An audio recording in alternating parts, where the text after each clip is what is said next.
I picked this up for $5. Super excited about this. I love these old lanterns. Needs a little bit of TLC, but it looks to be in good operation. Still got the glass. Now I'm gonna clean it and see if it works for the first time.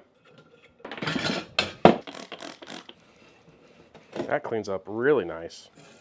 So I looked at the make and model, and this thing is from the 70s. So I am very happy to see that this glass is still in good shape. It's not discolored.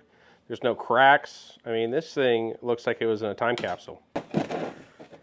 Right now, I have no idea when the last time this was turned on, if it works. So right now, I'm gonna swap out the mantles. One's completely gone. You can see the remnants of a really old one. I mean, this is like just disintegrating. So I got some new ones, and we're gonna place them on here. I'm gonna try and tie it before I put it on so I have a little bit more room. All right, so I got my first loop there. I don't think these have to be on super tight. I'm not gonna go crazy with it, but I just need to make sure it stays in place. This is exciting. It brings me back to camping when I was a little kid. So we're gonna burn these in, see if we can get them to go all the way up. So now we're going to pressurize the canister, loosen it up, and it says pump 35 strokes. Next step is to turn this little guy down and then turn a quarter turn.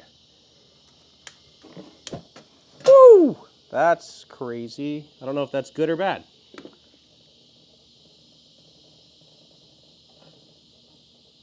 I mean, we have some light, but I don't know if that's the right light we want. You need to close the other side. Oh shit, I busted that. Dang it. Break the glass. There goes my sock. No, I completely destroyed the sock. That'll work. Oh, I think we're starting to get somewhere where we're looking like light. 50 years old and still looks like it's the way it's supposed to. Another fob shop bringing trash to treasure. Please like and subscribe.